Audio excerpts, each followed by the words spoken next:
Hello and welcome to the Character Forge, a tabletop RPG podcast. I am your delicate host, Camter, and today I'm joined by... Randall.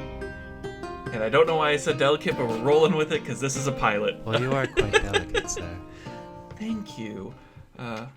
So today we are going to be experimenting with a thought process kind of podcast episode where we take some ChatGPT ideas and we're going to try to build a 3-encounter mini dungeon one-shot for either Pathfinder, Dungeons & Dragons, any fantasy-style RPG that you may be running with your group and need something quick to spin up.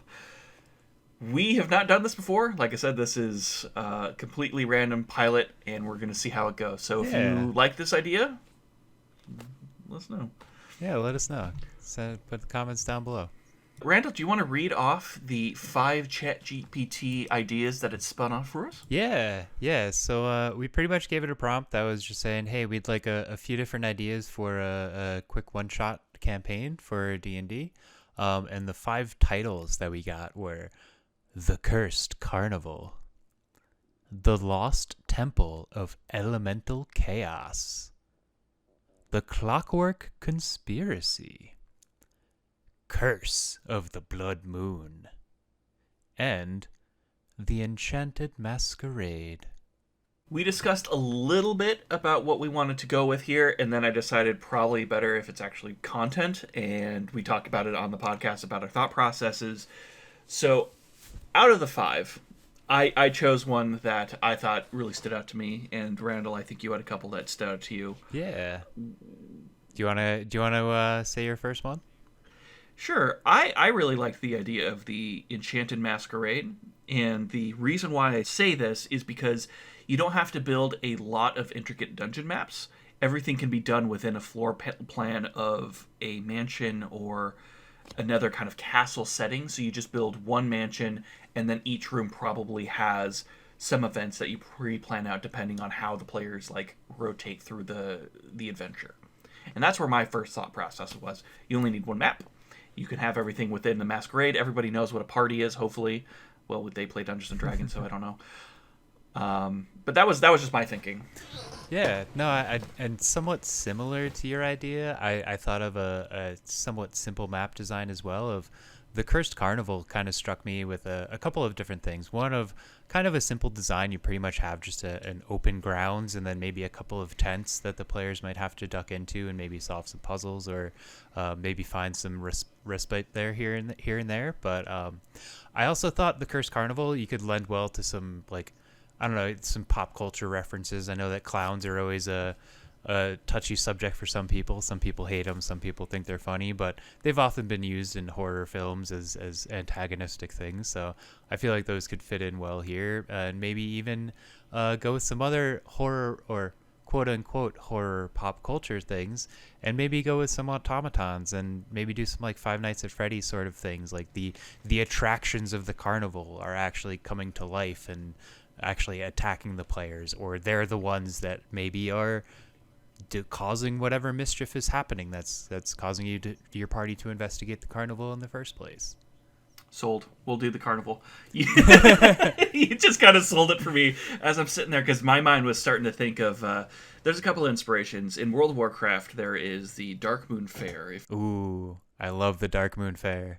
It is a neutral fair that originally used to travel across the MMO's world every month, but then they decided to create their own island where people are invited to every month, and then the more you explore the island, the more strange and creepy and almost H.P. Lovecraft-esque storylines started to appear. I think there's even ghosts that tell you time frames of how long they've been dead. It's the island hasn't even been around that long. So yeah, I love that kind of aspect to it. And then there's the really fun aspect of kind of some of the encounters. When you talked about automatons and stuff like that, for some reason my mind went to, there needs to be an encounter where the players are on a roller coaster and they're trying to navigate, trying to fight something on the roller coaster. Oh, maybe you have dueling coasters as well. And it's you have enemies on one, and you guys have parts of the coaster where you actually can take an actual turn fighting each other, and then you part ways, and then you have maybe a turn for yourselves to maybe heal up or prep for the next action or something. I think that could be a really fun encounter too, where you're kind of like, you have an encounter with a group of people, but every other turn you split away from each other, or like every couple of turns you split away. So most encounters, every player's turn is about 6 seconds. Yeah. If you're designing a track like that, what you could do is you can time out the loop of the track, and then at every turn you either have it with a digital board or you have like a turn track of where you currently are in the loop. Yeah. And I think there would be a lot of cool stuff where there's like a section for melee, there's a section for dodging like a signpost, there's a section for up close, far away, and then there's like a straight shoot, so it'd allow like a mage or like a caster to there's some ways you can do it. Yeah, that'd be very, very interesting. Yeah, and even like you're saying, like with the tight timings, maybe it's not even the whole party gets a turn every time the cars meet. Maybe it's just one person gets to go as you meet, or maybe you get some attacks of opportunity or whatnot as you engage and disengage. But yeah, I think there could be some really cool encounters with the roller coaster. I like that idea. It could be a haunted mine cart ride. Now that is a great encounter. Let's put that as a possible maybe for this. Yeah, I like scenario. that as a roller coaster encounter. Another one that's always great is a funhouse. Oh, how can yeah. you not do a funhouse inside of a carnival where things aren't how it seems? You go in there, there's some jump scares, probably some fake doors. You could throw a mimic in there. Oh yeah, definitely some mimics in there. You get the mirrors that like alter the proportions of things, so maybe you see this goblin that looks like 8 feet tall or something. Oh man, you know what would be cool is you would have a skill check, and depending on what mirror you're looking at when you encounter, that's the combat rating of the goblin. So you're going into this room, and then there's a small, medium, and large, and then depending on how they see it, that's I like how you that. initiate the fight. I like that. That's a fun way to do it too. And then that also adds some randomness to it as well, where it's not even a fully planned out thing maybe for you as the DM. Maybe it's also like it adds random for you too, where it's like, okay, maybe this will be an easier encounter if the players happen to choose the right thing or happen to choose the smaller goblin. But no, just any of those dynamics adds just an extra layer to it that, I don't know, elevates your encounters from good to great. Yeah, and this allows kind of just having in the carnival theme as well.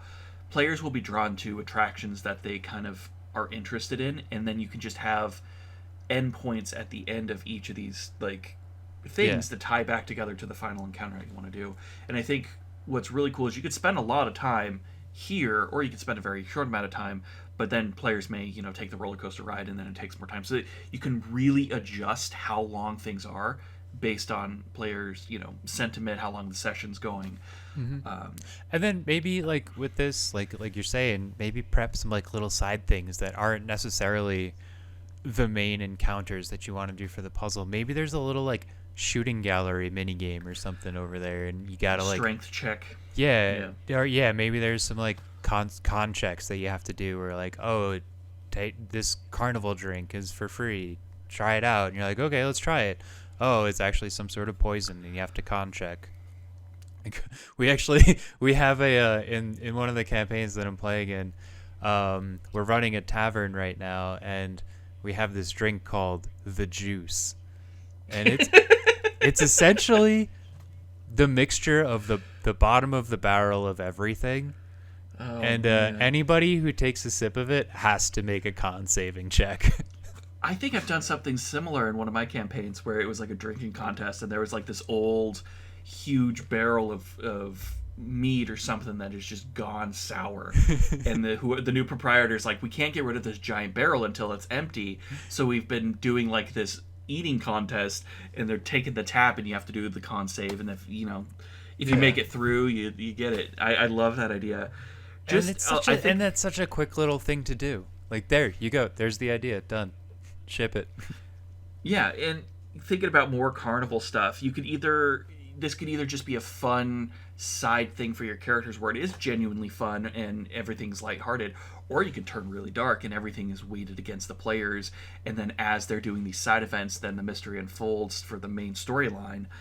And it's like you have a group of, we'll go with the typical ranger, warrior, wizard, and a Cleric. cleric. Yeah. And then you go up there, and the warrior's like, I'm gonna do the strength contest, and then Mm-hmm. they do a strength check, and then whether or not they cheat, or they could probably wheel and deal. Like there's ways you do it, and you could probably reward your players if this is a interim between two major stories.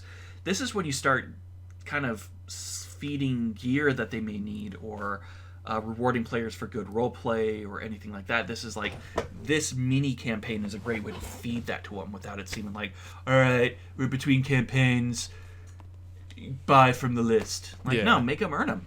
Yeah, I and think it, that's it great. always feels better to earn an item than to like just buy something, especially if it's like a meaningful scenario or something that's not even doesn't have to be meaningful but memorable. Like, um, another thing that I think is a fun idea is to like if you're doing this in Dungeons and Dragons, use a flumph and put that in like the strength test machine or something. Like make that the thing that like telepathically antagonizes the players to like play better, and like you can be like a little colorful villain and like just call them weaklings and stuff, and I don't know, you just have fun with it.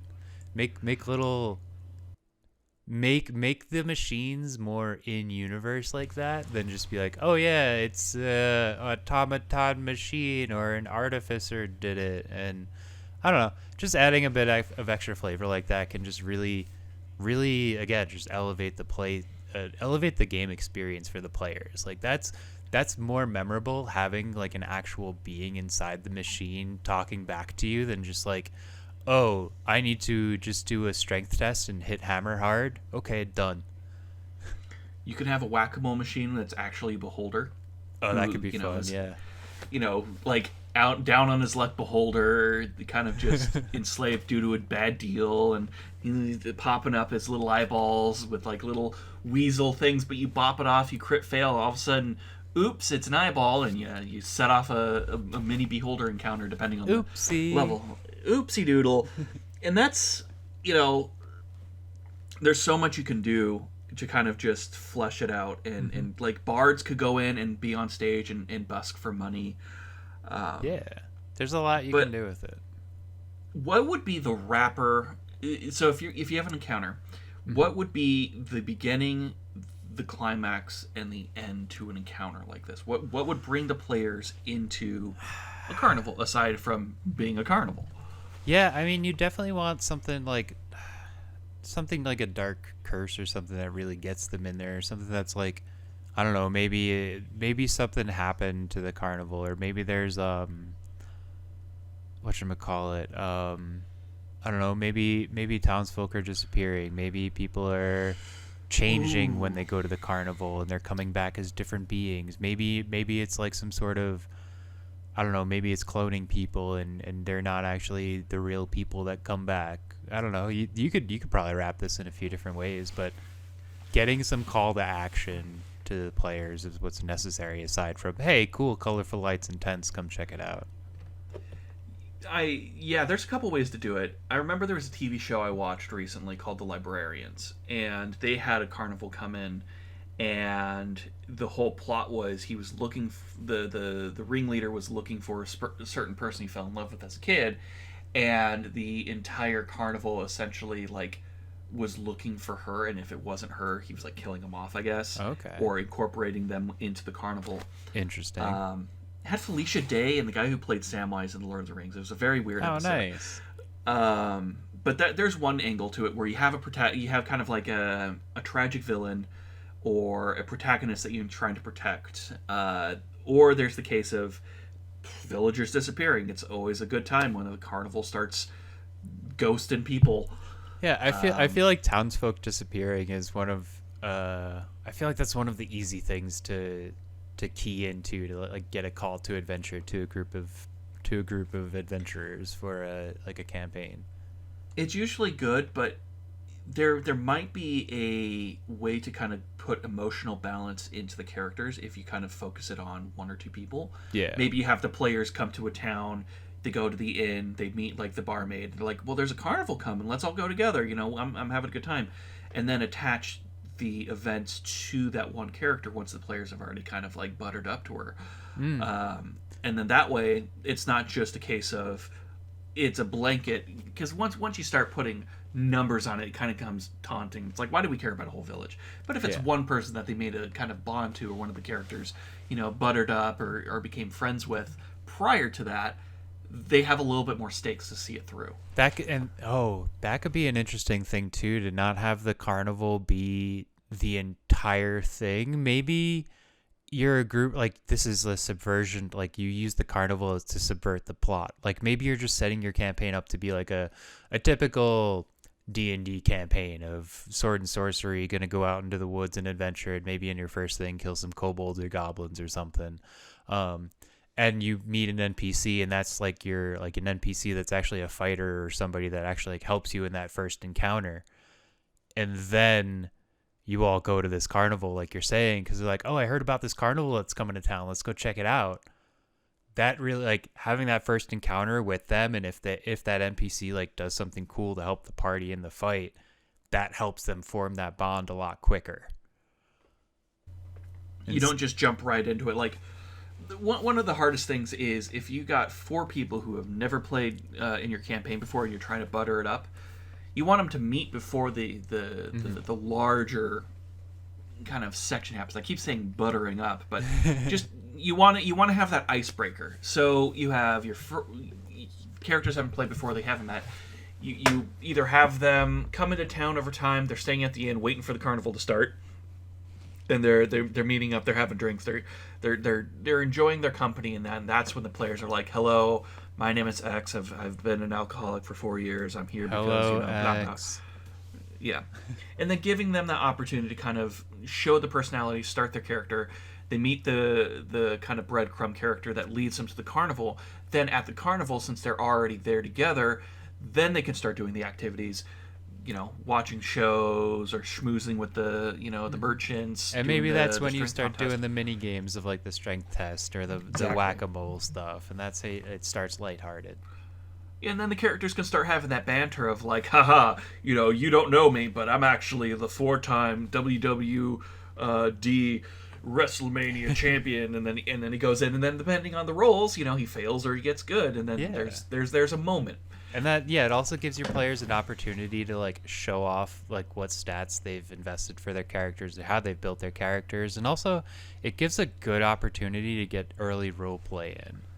Like, because there's definitely like some people really love role play, some people are not big into it, and a lot of people just fall in the middle. And like giving players the opportunity and the space to role play with their characters, like just as a DM, try to do that as much as you can, as well as the combat, because players, like, you're role playing a character in combat, you're trying to take on this character as like your persona. Might as well let them like get really into it and like really get into it if they actually feel like they are that character by role playing it, instead of just being a bunch of murder hobos. And this is also a great way to kind of get some characters or players who are not used to role playing, you can kind of busk them out. You have like the carnival people are like, hey, you step right up, play the game, do. And then that way you can pull those people who aren't as comfortable into that scenario, or if someone else is taking the limelight, because some people are more experienced with it, that way you can also rope them into something that matters. And I think that's a good in call. a DM, like, I would try to find a map or of like a previous carnival, and then find ways to build encounters based on like basic attractions, and then have those as like either a random number table or just ways to pull players in. Yeah. Heck, you can even just find an old like Barnum and Bailey circus or carnival flyer, and then turn that into your map of like where attractions are. Heck, you could probably just like say like, hey, ChatGPT, can you make me a map really quick for a carnival with 4 tents and some like mini game stations? Yeah, we're not sponsored or anything by ChatGPT. No, we're using this as kind of like a great tool to someone who's getting into it is a great thing to build your creative experience if you're not got writer's block. I have writer's block all Yeah. the time, and so that's what came up to this idea of the topic for this episode was just how do we leverage options around different tools that have come out in the years to really kind of get the mind flowing. Yeah, or Because just look at all the how stuff to that expedite your process a bit, or maybe yeah, like you're saying, like get ideas like this.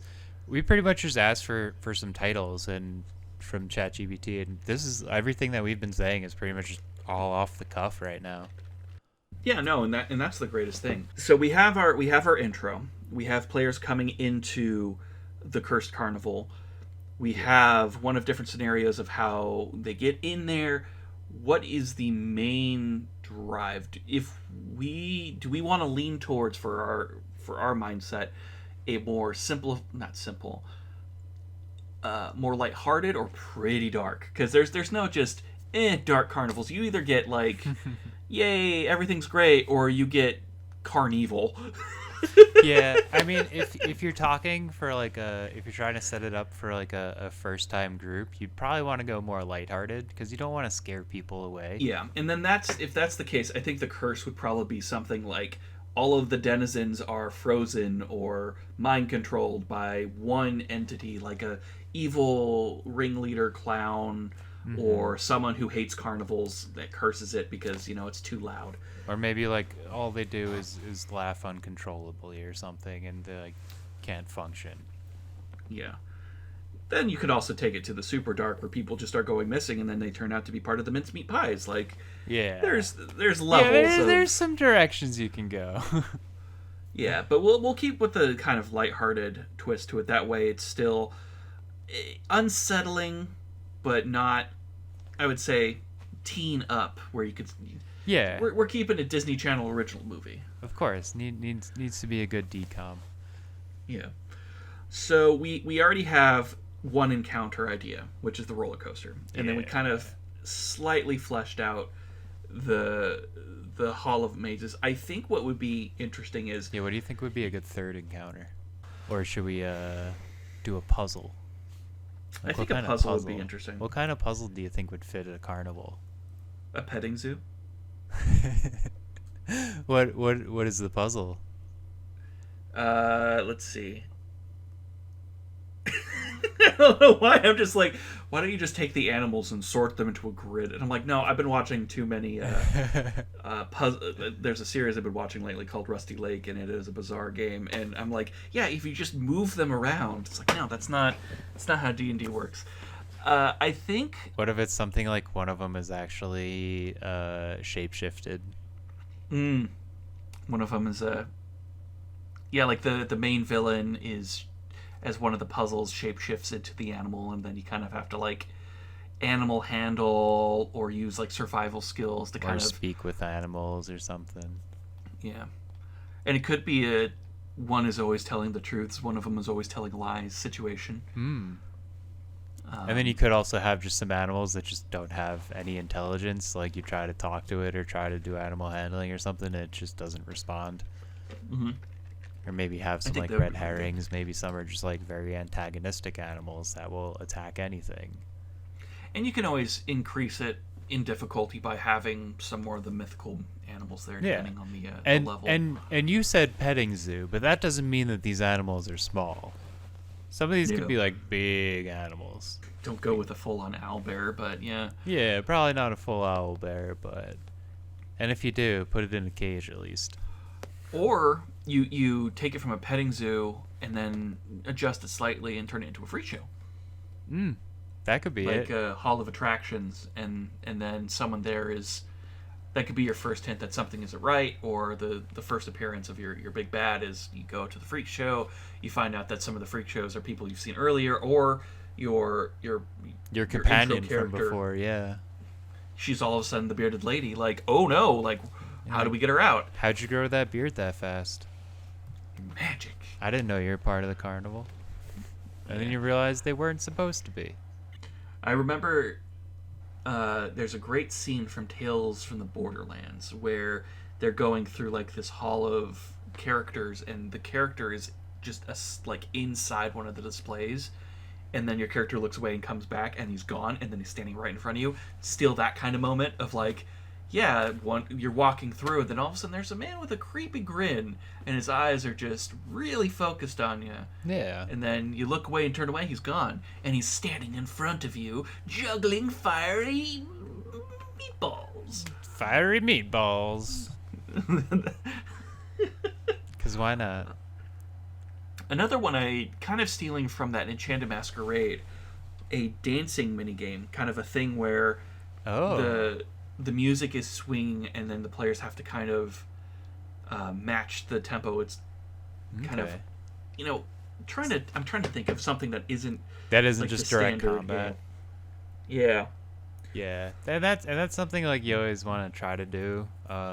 Like again, you try to want to avoid just having just straight murder hobos that every encounter is combat and all it is just throw punches, ask questions later. Like you want people to stop and think and really use all of the skills at their disposal, like their perception and stuff, to like actually see what's going on and figure out the situation. You want them maybe use some other things like you're saying with the drinking contest before, using con saves instead of just your constitution just dictates your health, but you also want it for other things. Or maybe with the dance thing, maybe you have some dexterity or athletics checks or things like that, where it's like if they misstep or do something wrong, something happens, or like they get booed off stage or something. I don't know. Keep it lighthearted. Or a talent show. A talent show is another way into how do we win the prize? How do we get it on stage? How do we woo people? Mm-hmm. And then, if you have a bard or if you have someone who's more on the charismatic side, they go up there and kind of flex their talents. And I think that's another way to kind of... Or they can also go in there and they can meme it up and do something extremely silly. Like they recreate the scene from Revenge of the Nerds. Where the whole group goes up there. It's like, we got a musical show and we're here to show that we're magical friends. Whoa! It's like, oh no. Yeah, I mean, you could leave a lot of room for improv there and let players shine again with some role play in there. I like it. You talked about murder hobo, and I think what we've put the players into is a trap of what is the term for it? Social obedience, almost, where they're trapped in social norms. Like if the player is within a good alignment, they're not going to murder hobo everybody in sight. They're going to try to keep to that. Now if they're a group of evil people, they probably shouldn't be at a carnival anyways because they're on a restraining order. But I mean, even like some chaotic neutral people would probably turn into murder hobos. I mean, especially you're looking at it through the lens of the alignments. But again, if we're talking with new players, some people don't necessarily stick with their alignments that they put for their characters. Like I've seen new players that are lawful good do some questionable things, and I've had to ask them. I'm like, is that really what your character would do? Yeah, Garen Bloodfang is a paladin of the highest order. And he would totally slay it because it's in his name. It's like, yeah. I think you could just probably circumvent that by having guards, visible within the fairgrounds, and then if they start getting a little rowdy or they start roughing up, then yeah, you have a policing presence coming up and kind of put their hand on the shoulders, like you gotta calm it down. Or you can straight up throw them in jail, and then that becomes another thing. Is how do they get out of jail? We're in circus jail. No. No. They gave me balloons for handcuffs. What do I do? And how do I get out of this?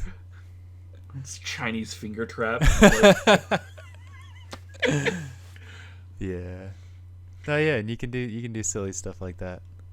Yeah. So I think we got our 3 encounters. What kind of creatures would players see in a carnival like this?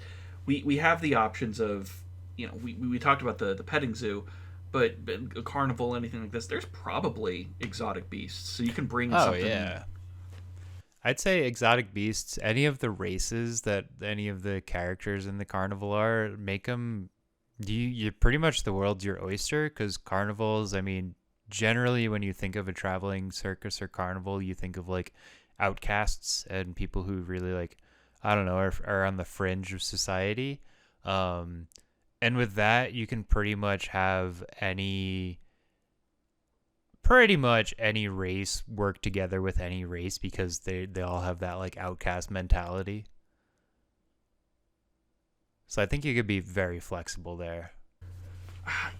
And what's really cool is you can start, if you ever need an excuse for something silly, this is when you can start having like, oh, we also have like a menagerie of weird things. We have the gelatinous cube bouncy castle. And it's like, pardon? And it's like, yeah, we have this rubber filled thing full of gelatinous cubes. It makes it very bouncy. It's like, that's a horrible idea. And then it breaks out, and then... You know. Yeah. Oh, and then that becomes another little thing for the players to worry about. Maybe the cube is the actual boss, the final boss. Yeah, if you want the carnival to actually be, that's not the curse, or someone sabotaging, things within it, and that's what you're trying to solve.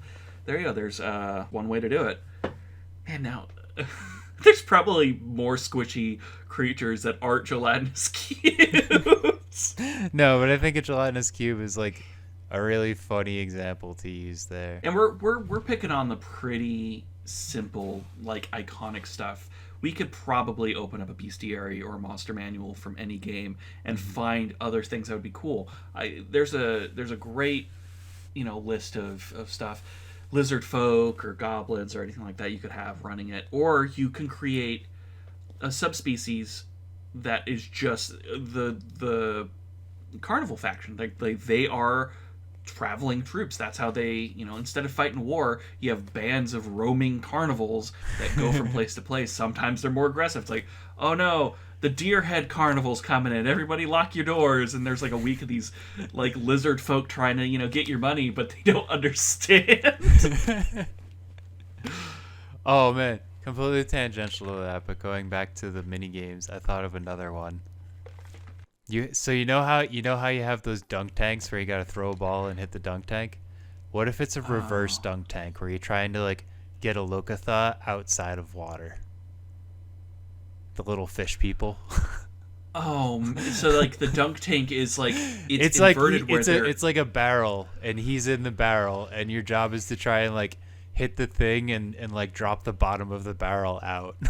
And they just fall on their butt, like, in front of you.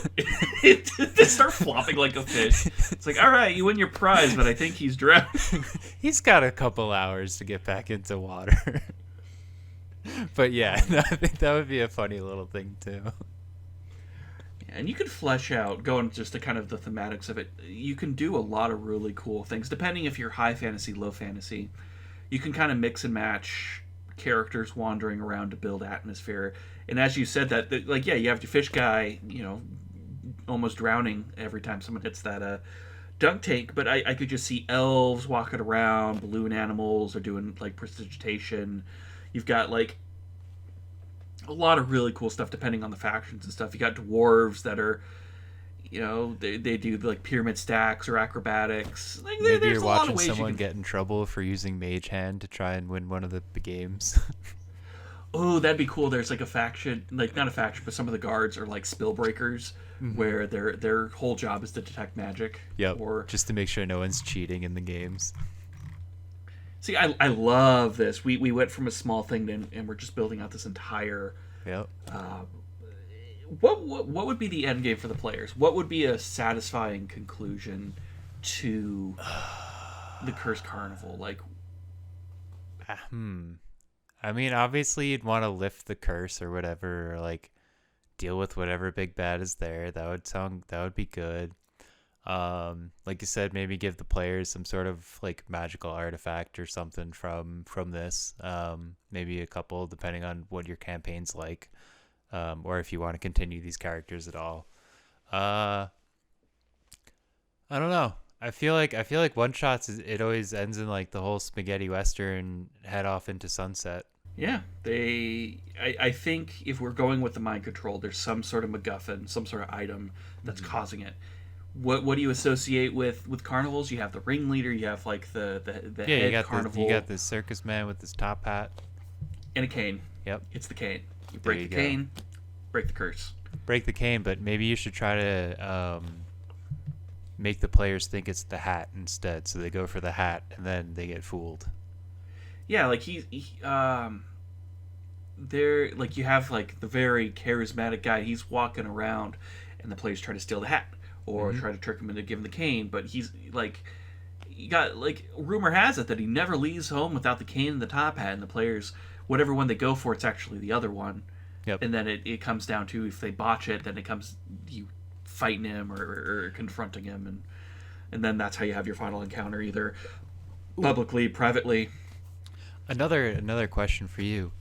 What level would you want players to be at for something like this? Like, would you start everybody at level 1, or would you like say like, all right, make a level 5 character, make a level 3 character? Like, what do you think would be a Depends. good start for somebody? Depends on how comfortable people are playing at the table. Mm-hmm. I What hate if doing it's a level group one. of 4 first timers? Would you want them all to be restricted to level 1? I would do either level 2 or level 4, Okay. depending on the system. And the reason for that is that gives you a more wide range, especially if they're spellcaster. They get more toys to play with. I think in Dungeons and Dragons, that's when like the subclass open up, Yeah, like and the then you get kind of the. specializations. It's a little bit more to keep players in the mindset, but it gives them more tooling instead of like if they're playing a warrior or if they're playing a like rogue or something like that.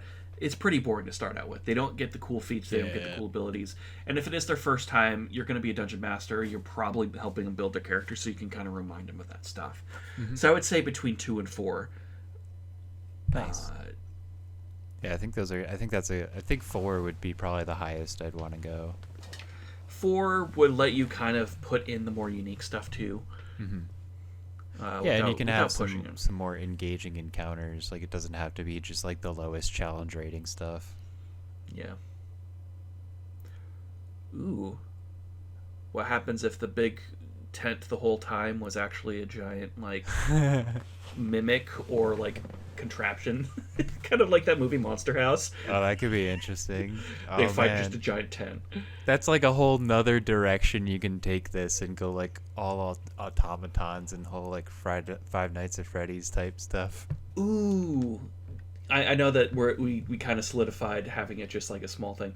But the carnival itself was cursed, and it's all just animated objects that have just kind of collected itself over time to hide from mages trying to disenchant them.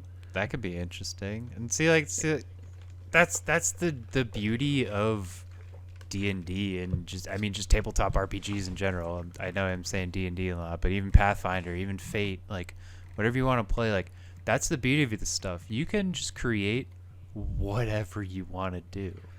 Yeah, because the first rule of dungeon mastering is, you're in charge.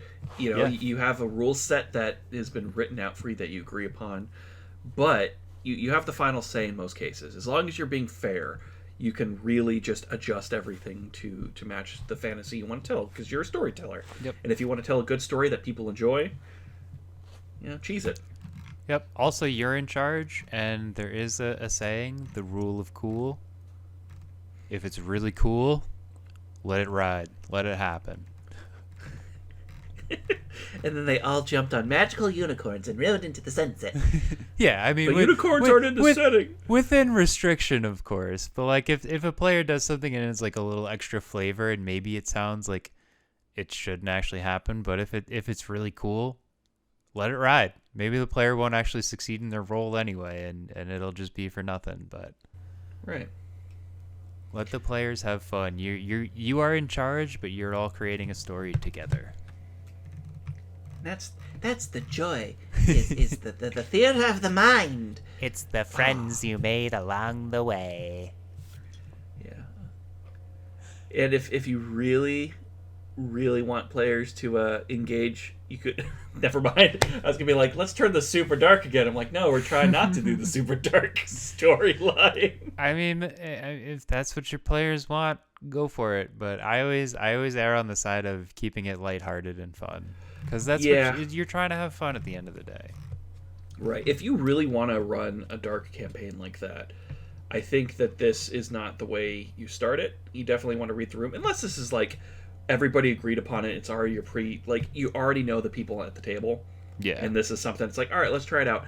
One of the worst mistakes I caught on, and you've heard the story before, is I was running Rise of the Rune Lords for Pathfinder First Edition, and in one of the sections there is a stalker character with a predefined table of obsessions. And if there is a female character in your party, he fantasizes about her. If there's multiple females, it's the one with the higher charisma. And then it's like, if at certain points he has a cameo pendant with her face on it, he has her toenails and hair clippings, he has like bits of like fat. It's really, and I knew it was coming, but I would still end session like, are you cool with this? Yeah.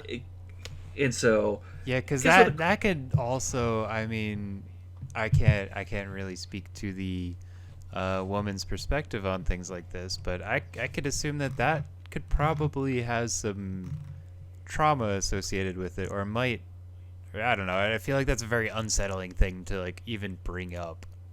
Yeah, and with a carnival, there's a lot of ways to kind of, turning back to the actual topic of this episode, there's a lot of ways that you can make a carnival go creepy, and just read the table. Make sure you don't need to have a full on like checklist of phobias and fears.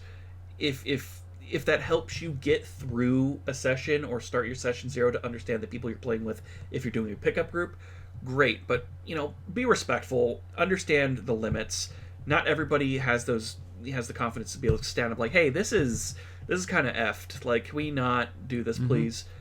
And just be kind, especially if some may be afraid of clowns or have a bad experience. Like, just talk. Yep. Be a human. Yeah. And that's kind of where the story goes for that. Yeah. Like, no, I know I have a friend who wouldn't actually do a Cursed Carnival campaign because he actually like really does not like clowns. So like he would not enjoy any sort of clown characters in it. And if I was the DM for that campaign, I would make sure that there would be no clowns actually there, just because of that. So yeah, just like read the room, make sure everybody's having a good time and having fun. I think with that we could probably wrap up this campaign as fleshed out as we want to do it. Yeah, yeah. I mean, we don't want to actually like write the encounters and tell you exactly like what to put where or how big the encounter spaces are, because we want you to be flexible with it. Yeah. We may have some episodes down the line where we do outline created adventures that you run. That's one of the other pilots that we're working on, and there's going to be campaigns with pre-made characters and characters that we will explain and kind of build with you. So this is going to be a very flexible session. But this is up to you. Take the ideas, run with it. It's more or less a thought experiment, video, podcast, wherever you're listening this right now, and understanding, that I can do some really cool things with this theme. If you have a theme that you want us to flesh out, please let us know. Leave it in the comments below. We love user interaction. Let us know what you think. Let us know what kind of campaigns you're running, what kind of character stuff you may want to see created by us to random people on the internet.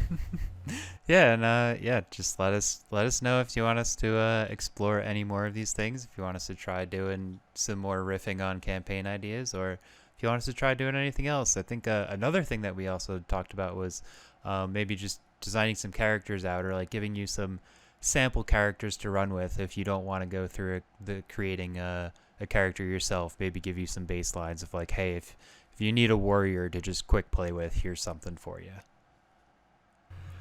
We're just going to build it out and expand it, and it definitely needs to know what you guys like and dislike. So please, again, I know we're doing this call to action a lot, but with pilots, we want to know what works and what doesn't. So we're very, very forceful with our feedback. It took a lot of time to get us to record this, and we want to know how it goes because we are analysts and designers, and we love feedback. Yeah, let us know what you think, and thanks for stopping by. Yeah, thank you very much for coming to the Character Forge. This has been Campter. And I am Randall. And we will see you next time. Adios.